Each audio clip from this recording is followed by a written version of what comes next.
আসলে জহিরুদ্দিন স্বপন তার নিজের আকাঙ্ক্ষার কথা বলেছেন। এখন তিনি দায়িত্ব পেয়েছেন এই তথ্য মন্ত্রণালয়ের। এখন মন্ত্রণালয়ের তো কিছু বিষয় থাকেই, কিন্তু এইখানে বড় বিপদ হচ্ছে ভয়মুক্ত পরিবেশে যে মানে সাংবাদিকতা করা। আমি নিজে তো সাংবাদিকতা করি। ভয়মুক্ত পরিবেশ নির্ভর করে সেই সময় মানে সরকার যে থাকে তার উপরে নির্ভর করে। যেমন এই যে তত্ত্বাবধায়ক সরকারের সময় কিন্তু ভয়মুক্ত পরিবেশে কিন্তু মানুষ সাংবাদিকতা করেছে। এমনকি মানে তত্ত্বাবধায়ক সরকারের অন্তর্বর্তী সরকারের যে প্রধান তাকে নিয়েও যা ইচ্ছে তাই বলেছে।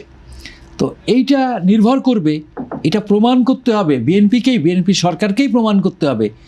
তিনি তথ্যমন্ত্রী আছেন, তার সরকারকেই প্রমাণ করতে হবে যে ভয়মুক্ত পরিবেশে সাংবাদিকতা করা যাবে কি যাবে না।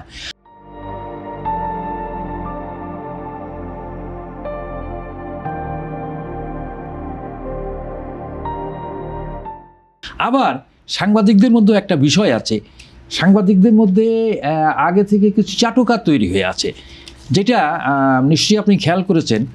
এখন প্রধানমন্ত্রী তারেক রহমান প্রধানমন্ত্রী হওয়ার আগেই যে সংবাদ সম্মেলনগুলো করেছেন, সেইখানে সাংবাদিকরা তাকে প্রশ্ন করতে যে সেই শেখ হাসিনার মতো করে তেল দেওয়ার চেষ্টা করেছেন। তিনি স্টেট বলেছেন যে না, আপনার প্রশ্নটা কি বলেন। তো এই ধারাবাহিকতা যদি প্রধানমন্ত্রী তারেক রহমান অব্যাহত রাখেন, তাহলে আমার মনে হয় ভয়মুক্ত পরিবেশে একটা ন্যূনতম ভয়মুক্ত, আমি পুরো মানে তৃতীয় বিশ্বের দেশে একেবারে ভয়মুক্ত হওয়া যায় না, এটা যে যাই বলুক, এটা ইউরোপ না।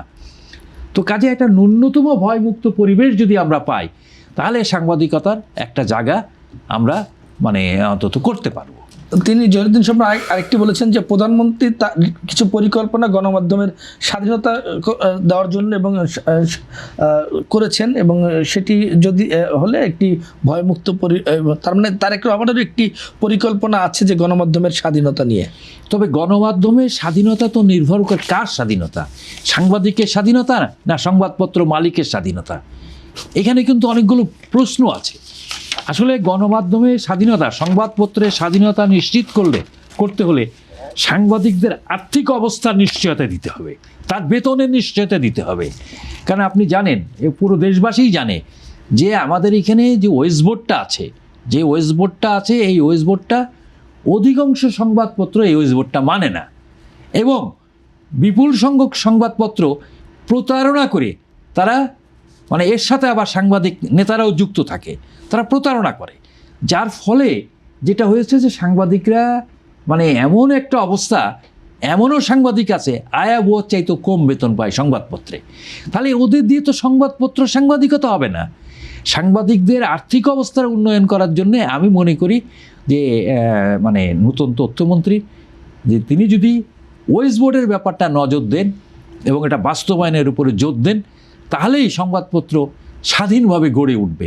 এবং এখানে মালিকদের স্বাধীনতা না সংবাদপত্রের স্বাধীনতা নাকি সাংবাদিকদের স্বাধীনতা, এখানে একটা বড় বিষয় আছে, এটা আলাপ আলোচনার বিষয় আছে। তৃতীয় বিশ্বের দেশে মালিকরা এক ধরনের স্বাধীনতা ভোগ করে, সাংবাদিকরা এক ধরনের স্বাধীনতা ভোগ করে। তো এই বিষয়গুলো আমার মনে হয় আলোচনার বিষয়, এটা রাতারাতি এর সমাধান কিন্তু রাতারাতি নাই। দেখেন, জহিরুদ্দিন স্বপন ভাইকে আমি চিনি বহু আগে থেকে। উনি ছাত্র মৈত্রীর সভাপতি ছিলেন, উনি যখন সভাপতি ছিলেন তখন নুরুল ইসলাম বকুল ছিলেন সাধারণ সম্পাদক। এবং স্বপন ভাই লেফটিস্ট ঘরানার থেকে, ছাত্র মৈত্রী থেকে এসছেন, এবং মুস্তাফিজুর রহমান সাহেবের হাত ধরে কিন্তু ওনার বিএনপিতে আসা। সো আমি যেটা দেখছি, উনি ছাত্র বয়সে ঢাকা ইউনিভার্সিটিতে আজকে যারা সাংবাদিক আছেন তাদের সবার সম্পর্কেই কম বেশি জানেন। এবং ভাই যেটা বললেন ওয়েস্ট বোর্ডের, আজ পর্যন্ত কিন্তু সবাই কিন্তু মুখে মুখে আপনার স্বাধীনতা চাচ্ছে, এই ওয়েস্ট বোর্ডের ইমপ্লিমেন্টেশনটা তো চাচ্ছে না কেউ না, কেউ তো এই ইমপ্লিমেন্টেশন আপনারা কি you are the mirror of the society. সাংবাদিকতে কি বলা হয়, মিরর অফ দ্য সোসাইটি। তা আপনি যে ভাই যেটা বলে, এটা সত্যি তো দুঃখের কারণ। আমি কেন হাত কচলাতে কেন একজনের সামনে প্রশ্ন করব? হাত টক দেখে ছোটোবেলায় উই ওয়াজ ইন্সপায়ার্ড যে জার্নালিজম হবে এরকম। জার্নালিজমটা হাত টকে কি পৃথিবীর প্রেসিডেন্টকে পর্যন্ত আপনি নিয়ে এসে, মানে আমেরিকার প্রেসিডেন্টকে তো আপনি পৃথিবীর প্রেসিডেন্টই ভাবতেছেন, তাকে নিয়ে এসে ইউর ফেসিং সিনেটটা আগে কী ছিল আমেরিকার senate don't bother of anythings. So আপনি যদি অর্থনৈতিক স্বাধীনতা না দেন ভাই, পেট যদি ভাই ক্ষুধা থাকে, আপনি যদি রিটায়ারমেন্টের পরে, আমি জানি না আপনাদের আহসান হাবিবের ভাইরা সে বিখ্যাত কবি, তার ভাইরা সবাই সাংবাদিক ছিল, তাদের কয়জন এখন খোঁজ রাখে? কয়জন সাংবাদিকের বাড়িতে এখনও চুলায় ভাত চলে কি না এটা কে দেখছে? আমাদের প্রেস ক্লাবে, আমরা কি এখন পর্যন্ত প্রেস ক্লাবে দেখছি যে কোনো ফান্ড আছে যে একজন সাংবাদিক অসুস্থ হয়ে গেলে তাকে বিদেশে পাঠানোর মতন? সো সাংবাদিকতা খালি মানিটা না, আপনার পেশার নিশ্চয়তা থাকতে হবে, তবেই আপনার উৎকর্ষ সাধন হবে।